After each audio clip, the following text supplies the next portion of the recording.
రాలేదు.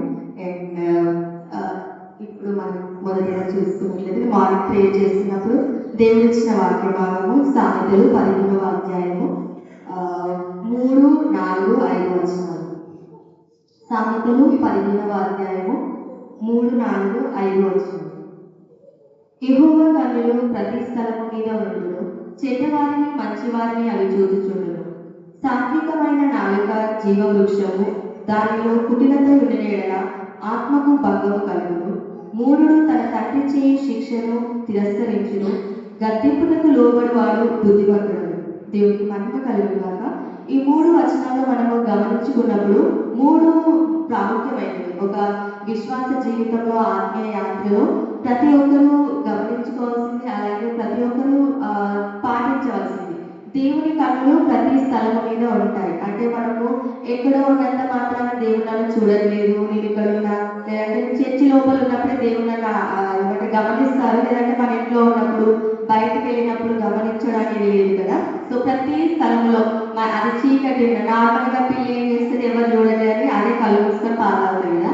అట్లా కాదు, దేవుడు ప్రతి ప్లేస్ లో మనల్ని అబ్జర్వ్ చేస్తూ ఉంటాడు.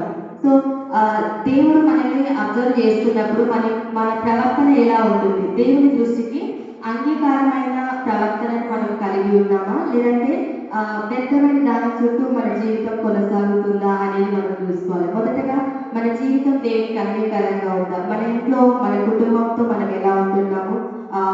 ముఖ్యంగా మనము ఎక్కువ ఏమంటారు పడిపోవడానికి, లేదంటే మనం ఎవరి దగ్గర చనువుగా ఉంటామంటే కుటుంబ సభ్యులతోనే.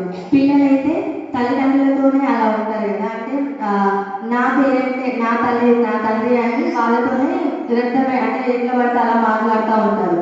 ఇంకా చూసుకున్నట్లయితే భర్త భార్య దగ్గర ఉంటుంది. అంటే ప్రతిదీ మనము దేవుని ఒక ఆజ్ఞలను కోల్పోవడానికి మన సొంత వాళ్ళే కారణమవుతుంది. అంటే కారణమవుతారంటే మనం అట్లా అంత చదువుగా ఉంటాం కాబట్టి అక్కడ పడిపోవడానికి ఛాన్సెస్ ఉంటాయి. ఇంకా మనం లోకంలో చూసుకున్నట్లయితే పాలల దగ్గర అంటారు కదా, మనకు అంటే సో మనకి ఎవరైతే దగ్గర ఉన్నారో మనం వాళ్ళతో ఫస్ట్ కరెక్ట్గా ఉండాలి.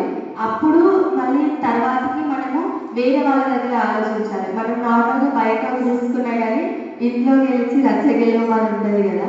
సో అంటే మొదట మన పేరెంట్స్ దగ్గర, మన భర్త దగ్గర, భార్య దగ్గర, తర్వాత బయట వాళ్ళ దగ్గర. ఫస్ట్ మన ఫ్యామిలీతోనే మనం కరెక్ట్గా లేకుండా బయట ఎన్ని చేసినా అది వ్యర్థమే అనేది మనం చూసుకోవచ్చు. సో దేవుడు ప్రతి చోట మనల్ని అబ్జర్వ్ చేస్తూ ఉన్నాడు అనేది ఇక్కడ మనం గమనించుకోవచ్చు. నెక్స్ట్ వాక్యభాగం మనం చూసుకున్నట్లయితే సాత్వికమైన నాలుక జీవవృక్షము, దానిలో కుటిలత ఉండిన యెడల ఆత్మకు భంగము కలుగును. దేవునికి మహిమ కలుగుగాక.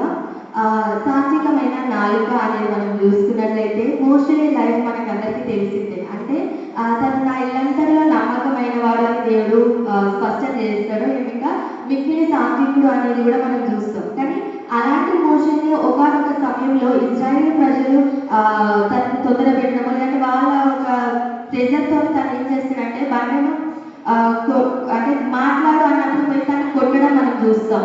సో అంటే ఎంత సాత్వికం మనం కలిగి ఉన్నా కానీ ఎక్కడో ఒక చోట పడిపోవడానికి ఛాన్సెస్ ఉంటుంది. ఎంత మంచిగా కానీ మనం కరెక్ట్గా ఉండాలంటే దేవుని మాటలు కరెక్ట్గా అర్థం చేసుకోవాలి, దాని ప్రకారంగా నడుచుకోవడానికి ప్రయత్నించాలి. అంటే ఒక సాత్వికత్వాన్ని మనం కలిగి ఉండాలి. తగ్గింపు స్వభావము, దేవుని యొక్క నడిపింపు. అంటే సాత్వికం అనేది అంత ఈజీగా రాదు. ఎందుకంటే ఈ లోకంలో మనం చూసుకున్నట్లయితే మనలో ఒకరొక మాట అంటే తిరిగి 10 మాటలు అంటారు నార్మల్గా. కానీ ఒక మాట అన్నప్పుడు మనం అనకుండా ఉండాలి అంటే అదంత ఈజీ కాదు. మనం పడుతున్నామన్నా కానీ అదంతా ఈజీ కాదు. అది పడడము అనేది ఎవరికి వస్తుంది అంటే కేవలం దేవుల్లో ఉన్న వాళ్ళకి ఆ తగ్గింపు అనేది వస్తుంది అనేది మనం చూసుకోవచ్చు. సో సాత్వికత్వాన్ని మనం కలిగి ఉండాలి.